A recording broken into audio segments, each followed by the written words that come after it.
तो यहाँ बहुत बड़ा गुण बताया है ये, और ये केवल माता पिता गुरु के सामने तो इसलिए बताया कि वो कभी हमारा अहित नहीं कर सकते हैं, लेकिन किसी दूसरे के सामने भी यदि हम सरल हैं तो हो सकता है हमें कोई दूसरा व्यक्ति सांसारिक दृष्टि से कभी ठग ले, कभी धोखा दे दे, हो सकता है सांसारिक दृष्टि से हमारा कोई नुकसान कर दे वो, लेकिन आध्यात्मिक दृष्टि से जो सरल व्यक्ति है उसकी रक्षा खुद भगवान करता है, उसका कोई बाल बांका नहीं कर सकता है। इसलिए व्यक्ति को सरल होना चाहिए, ज्यादा से ज्यादा हटाना चाहिए। ये बोझ होता है कुटिलताओं का हमारे चित्त के ऊपर, और बोझा लेकर के कभी कोई व्यक्ति ऊंचा नहीं उठ सकता है। किसी को एवरेस्ट पे चढ़ना है, हिमालय की सबसे ऊंची चोटी पे चढ़ना है, और 50 किलो वजन हो उसके पास, कैसे चढ़ पाएगा? सब उसका वजन नीचे रखवा देते हैं, वजन लेके ऊंचाई पे नहीं चढ़ा जा सकता। तो जैसे शारीरिक वजन लेकर के भौतिक ऊंचाई पे चढ़ना कठिन है, वैसे ही चित्त के ऊपर, मन के ऊपर वजन लेकर के आध्यात्मिक चढ़ाई को चढ़ना बहुत कठिन है, नहीं चढ़ सकता है व्यक्ति। तो मन का बोझ उतारना है, बोझा हल्का करना है मन का, जितना हो मन से सब चीजें निकाल दो। किसी के प्रति कोई गांठ बांध भी रखी थी आज तक, तो आज पतंजलि योगपीठ में आके जैसे कपालभाति करके स्थूल गांठों को जैसे डिसोल्व कर देते हैं हम, ऐसे मन की गांठों को भी डिसोल्व कर देना, अपनी तरफ से डिसोल्व कर देना। कोई दूसरा व्यक्ति बांध के रखे भले ही रखे, पर मेरा चित्त तो हल्का हो गया तो मुझे पूरा लाभ हो जाएगा पतंजलि योगपीठ आने का। स्वामी जी महाराज जो मेरे गुरु हैं, जिनको मैं अपना आराध्य मानता हूँ, जिनको मैं अपना आदर्श मानता हूँ, उन्होंने कभी किसी की गांठ बांध के नहीं रखी अपने चित्त में। कितने लोगों ने अपकार किया, लेकिन उन अपकार करने वालों का भी स्वामी जी महाराज ने उपकार ही किया। उपकार सदा करता जाऊं, दुनिया अपकार भले ही करे, बदनामी ना हो जग में मेरी, कोई नाम भले ही लेना कहीं। तो वो मुझे माफ करें या ना करें, पर मैंने आज से उनको अपने यहाँ से माफ कर दिया है। तो जो भी कोई एक व्यक्ति हमारे चित्त में है या एक से ज्यादा हैं, तो कम से कम एक को आज से ही, अभी से ही माफ कर देना, क्षमा कर देना, क्योंकि योग करके आपके चित्त में अब वो पावर आ गई है। हो सकता है इस हॉल के बाहर जाने के बाद ये विचार चेंज हो जाए कि नहीं, थोड़ा तो बदला लेके ही रहूंगा, लेकिन एक स्थान की भी चेतना होती है। जिस स्थान में आप बैठे हैं ये योग का स्थान है, ये पवित्र स्थान है, ये चेतना, ये मेंटेलिटी यहीं उत्पन्न हो सकती है, और इसको कभी भी पोस्टपोन नहीं करना चाहिए। तो जब ऐसी चित्त की स्थिति बनी, उसी समय बोलने की जरूरत नहीं है, किसी दूसरे को कहने की जरूरत नहीं, आना ही बहुत है, इस दर पे तेरा शीश झुकाना ही बहुत है। तो गुरु के दर पे अपने मस्तक को झुका करके कि गुरुदेव ये गांठ है ना, ये बड़ा परेशान कर रही थी कई दिन से, आज आपके दर पे आके मैंने सिर झुका दिया है, और आपने जो मुझे पावर दी, जो योग से शक्ति दी, उससे आज से मैंने उसको क्षमा कर दिया है। बिल्कुल हल्के होकर के जाएंगे तो ये सच्चा गंगा स्नान हो जाएगा, दशहरा बन जाएगा, गंगा दशहरा बन जाएगा। फिर आगे सुनिए, शांति, आर्जवम, रिजुता, सरलता। तो मैं बता रही थी कि अर्जुन ऐसी स्थिति से चला था, मानसिक स्थिति अच्छी नहीं थी, शारीरिक स्थिति अच्छी नहीं थी, और वही अर्जुन 16वें अध्याय में जाकर के बोल रहा है, नष्टो मोह स्मृतिर्लब्धा त्वत्प्रसादान् मयाच्युत स्थितोस्मि गत संदेह करिष्ये वचनम तव। नष्टो मोह, गुरु भी ऐसा होना चाहिए। कृष्ण जैसा गुरु मिलना भी बड़ा कठिन है, स्वामी जी महाराज जैसा गुरु मिलना भी बड़ा कठिन है, जो रोग को समाप्त करके ही छोड़े। जो आपने बता दिया उसको तो समाप्त कर दिया, बीपी बताया, शुगर बताया, मोटापा बताया, थायराइड बताया, उसको तो समाप्त कर दिया। अंदर का बताएंगे तो अंदर वाला भी समाप्त कर देंगे। तो उनकी टेंडेंसी है कि वो रोग के नाशक हैं, कुल व्याधि के सतगुरु नाशक। ऐसे ही भगवान कृष्ण ने अर्जुन के वो हथियार डालता रहा, लेकिन गुरु ने हिम्मत नहीं हारी। कभी उसको प्रेरित किया, क्लैव्यम मास मां गमय पार्थे, क्या ये नपुंसकता की बातें कर रहा है, नहीं तत्त्वयुपपद्यते, ये तुझे शोभा नहीं देता है। कभी उसको प्रीति से समझाया, कभी उसको ज्ञान की बातें बताई, कभी कर्म योग की बातें बताई, कभी भक्ति योग की बातें बताई। लेकिन अच्छा गुरु, अच्छा आचार्य वही होता है जो अपने ज्ञान को अपने शिष्य के चित्त में आधान कर दे, वही अच्छा टीचर होता है, वही अच्छा आचार्य होता है। नहीं तो हम कहें जी हमारी बात सुनते नहीं है, क्या करें, माता पिता ऐसे कह के पल्ला झाड़ लेते हैं जी, बच्चे सुनते ही नहीं है। अच्छे माता पिता वही हैं जो अपने सद्गुणों को अपने जीवन से, अपने आचरण से अपने आने वाली पीढ़ियों में उतार दें, वो माता पिता अच्छे होते हैं। वही आचार्य अच्छे होते हैं जो आने वाले अपने शिष्यों में अपनी विद्या को पूरा उतार दें।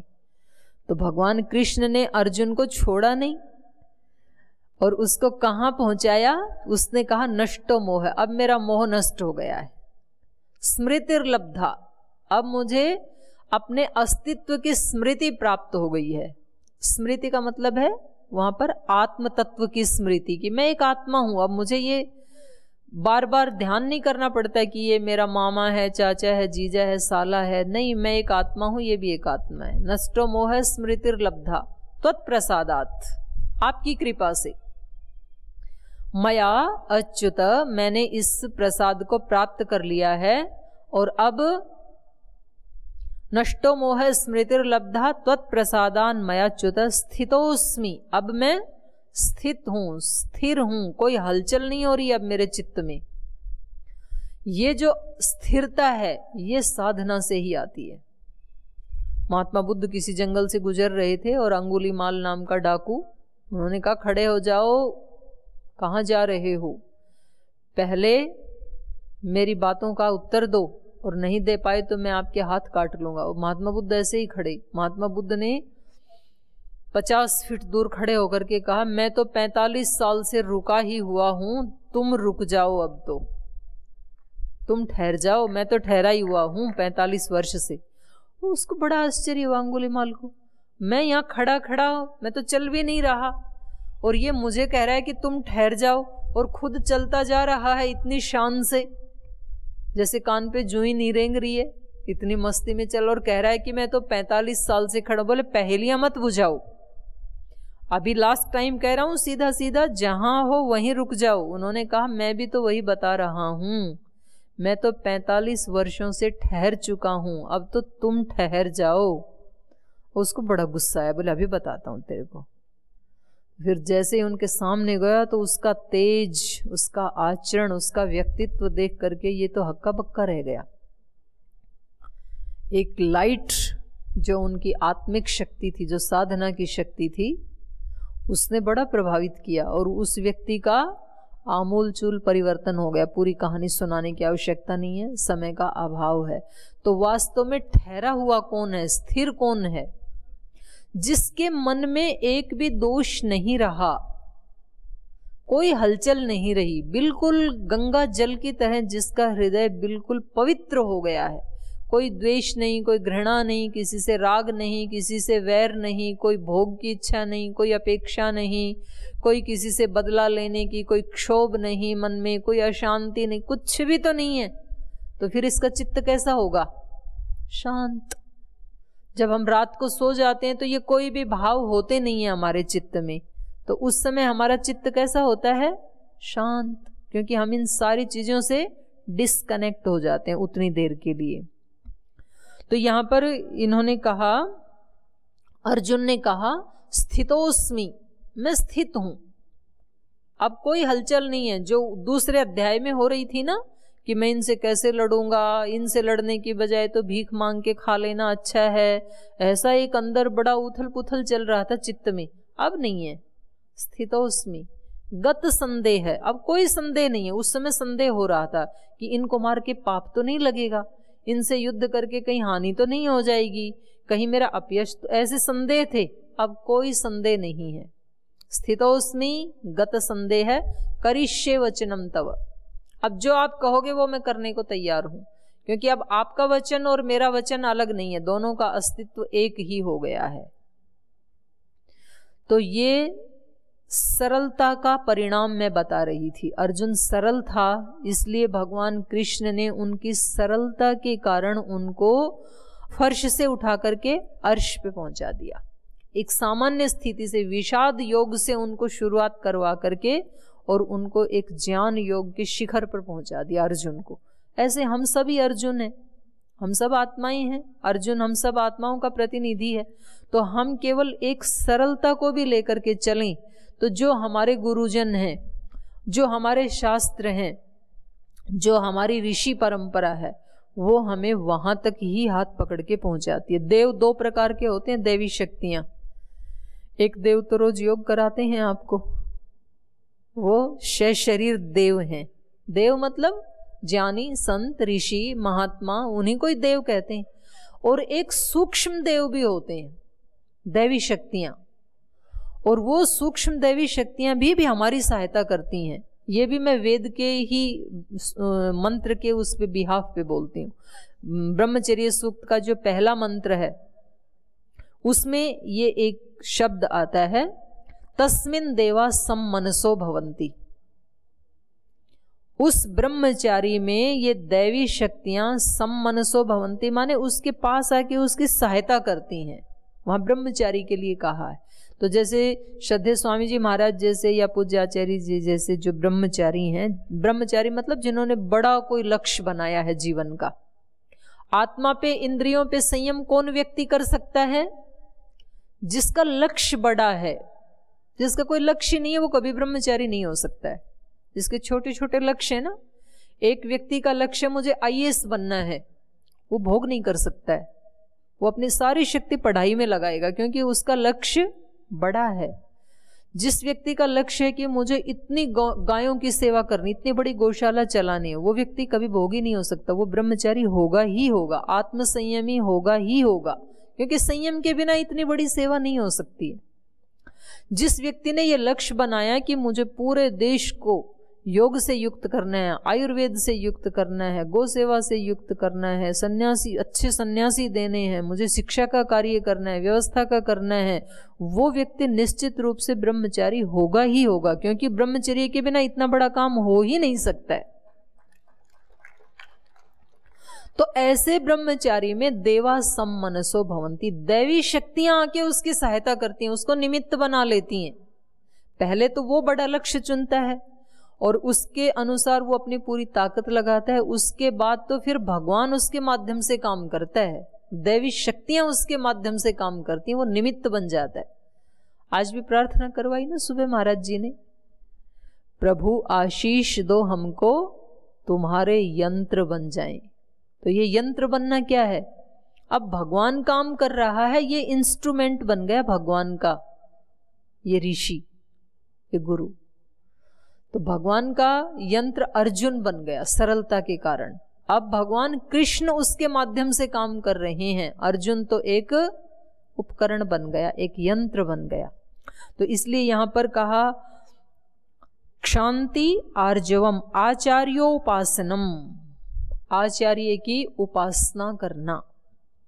उपासना का मतलब यहां पर ऐसा नहीं है कि रोजाना आचार्य के सामने जाके उनकी आरती उतारना, धूप बत्ती जलाना, कुछ स्तोत्र का पाठ करना, वो सब भी उपासना है। लेकिन असली उपासना होती है चित्त की।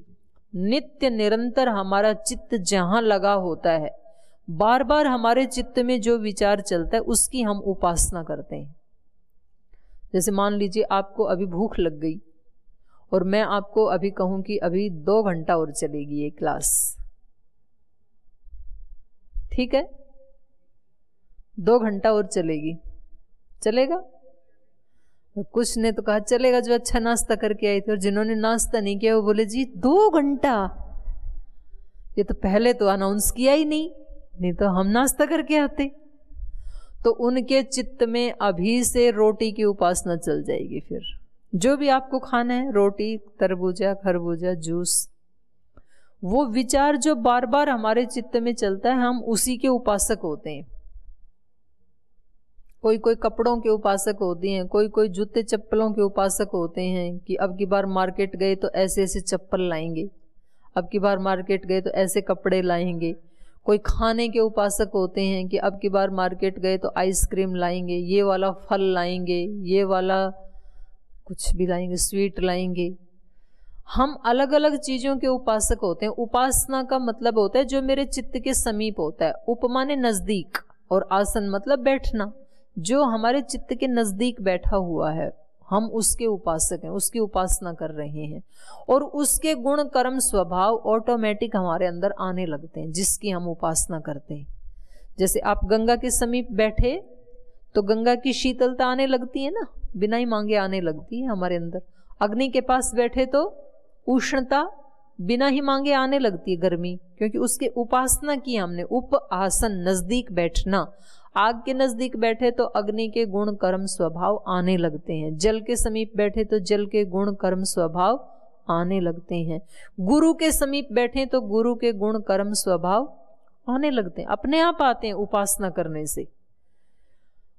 और ये उपासना मैंने बताया ना शरीर से नहीं होती है, इसलिए आपने देखा होगा कि वर्षों से जो व्यक्ति गुरु के समीप रहते हैं वो भी गुरु जैसा आचरण नहीं करते, और शारीरिक रूप से कोसों दूर रहते हैं गुरु से, लेकिन चित्त से नित्य निरंतर गुरु के साथ ही तार जुड़ी रहती है।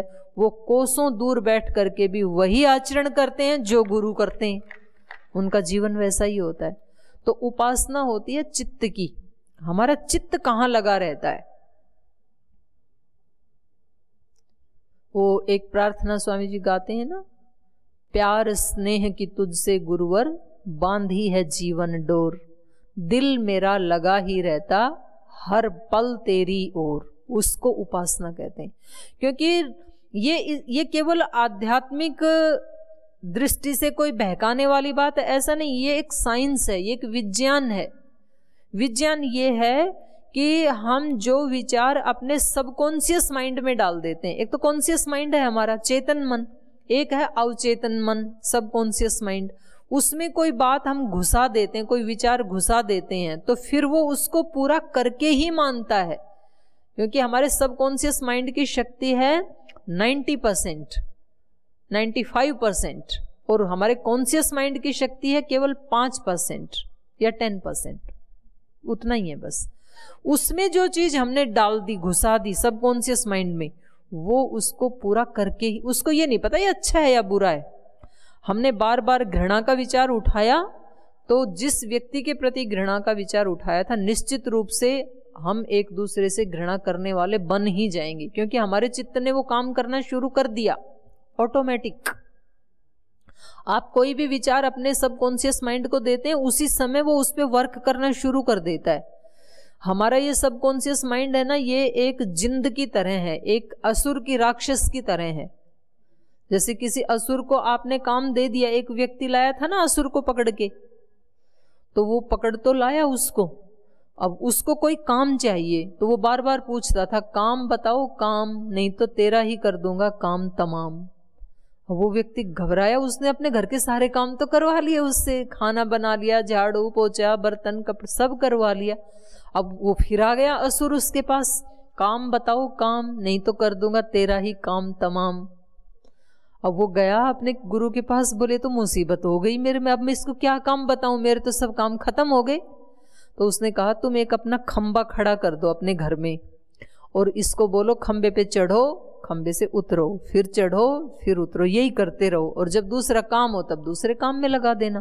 तो इसको लगा के रखो आप कहीं ना कहीं।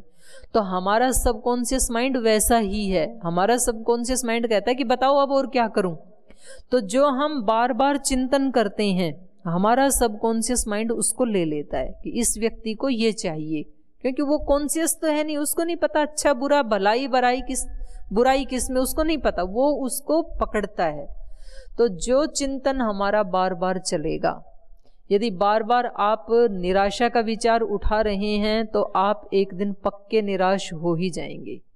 यदि बार बार हम धन कमाने का विचार बार बार आ रहा है मन में तो हम एक दिन धनवान हो ही जाएंगे। बार बार कोई ज्ञानी गुणवान बनने का विचार आया तो एक दिन हम गुणवान बन ही जाएंगे।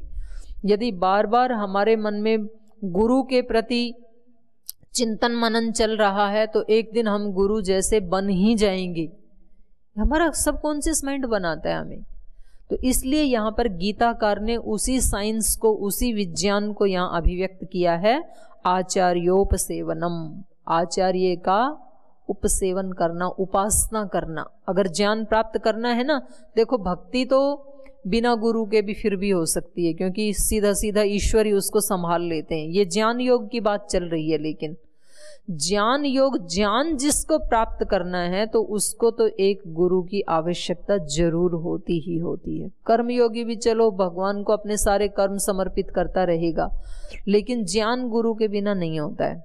इसलिए यहाँ ज्ञान योग में ये विशेषण लगाया आचार्योपसेवनम, और यहाँ गुरु शब्द का प्रयोग नहीं किया, आचार्य शब्द का प्रयोग किया। आचार्य का ही क्यों किया?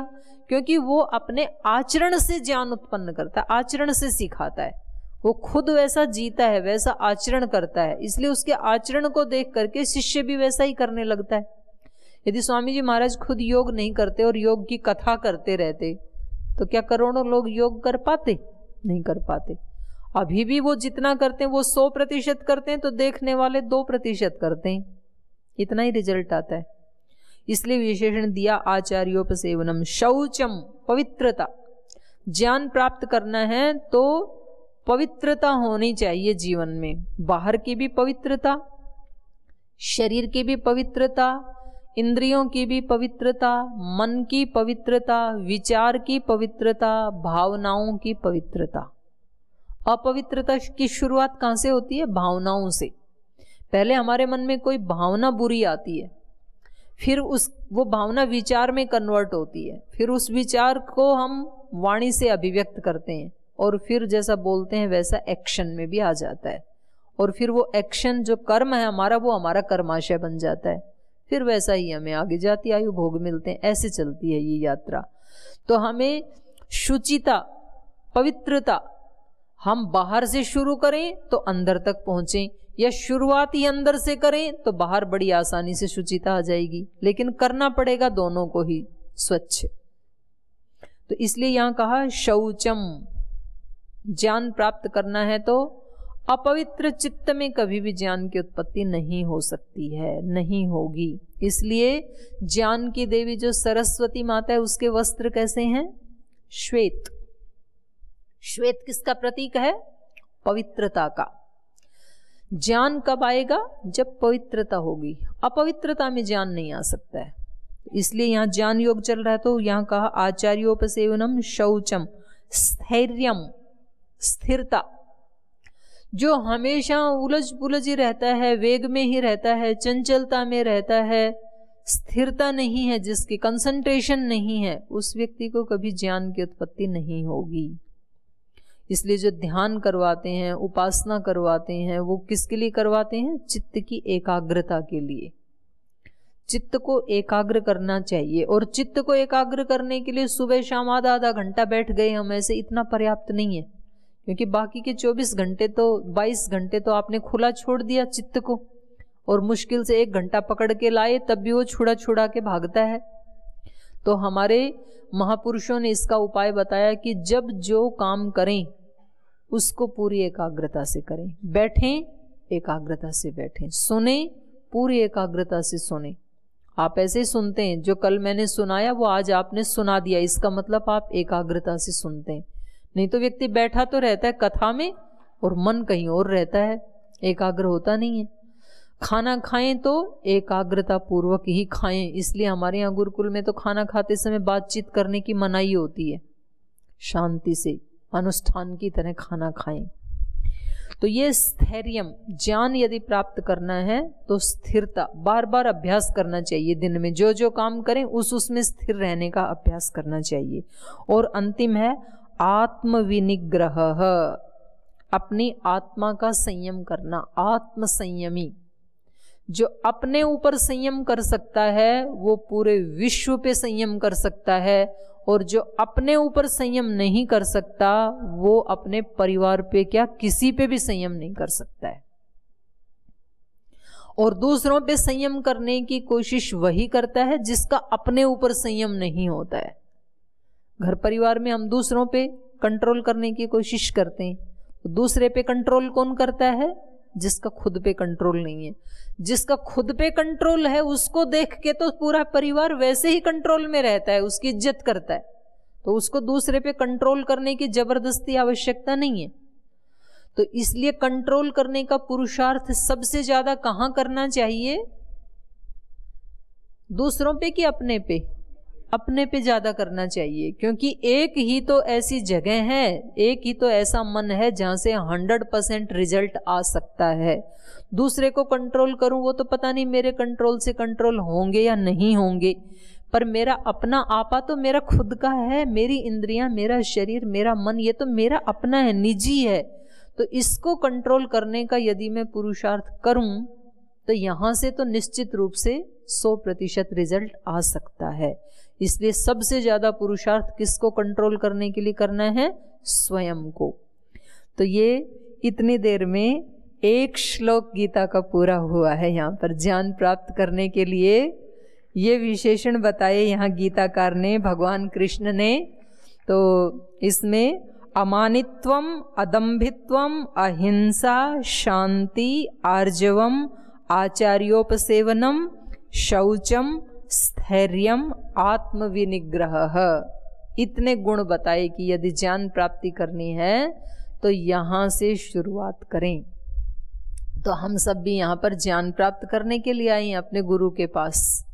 तो ज्ञान प्राप्ति हमें तब होगी जब हम यहाँ से यात्रा शुरू करेंगे। तो इसलिए हमने मिल करके इसका चिंतन किया, और आपने भी इतने लंबे समय तक इतनी एकाग्रता पूर्वक और इतनी जिज्ञासा और प्रेम पूर्वक इसको सुना और मुझे भी अपना आशीर्वाद दिया। तो हृदय से आपका धन्यवाद करते हुए अब यहीं अपनी वाणी को विराम देती हूँ। ओम शांति। तो अब शांति पाठ के साथ आज के इस सत्र का अभी समापन करते हैं, और अगला सत्र वैसे ही रहेगा। मेरे साथ साथ बोलना आप भी। ओम द्यहु शांतिः, ओम द्यहु शांतिः, अंतरिक्षं शांतिः,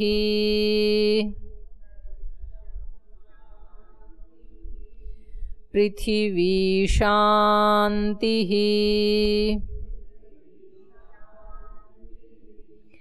आपः शांतिः, औषधय शांतिः,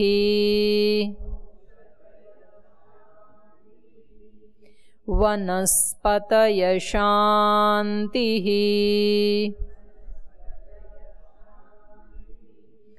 विश्वे देवाः शांतिः,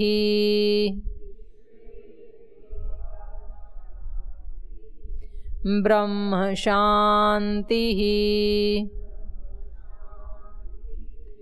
सर्वं शांतिः,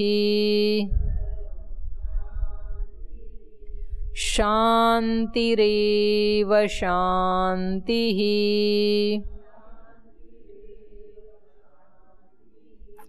सा मा शांतिरेधि।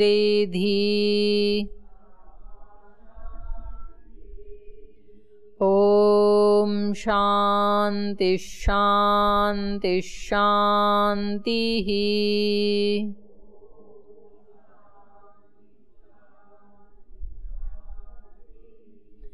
श्री परमात्मने नमः।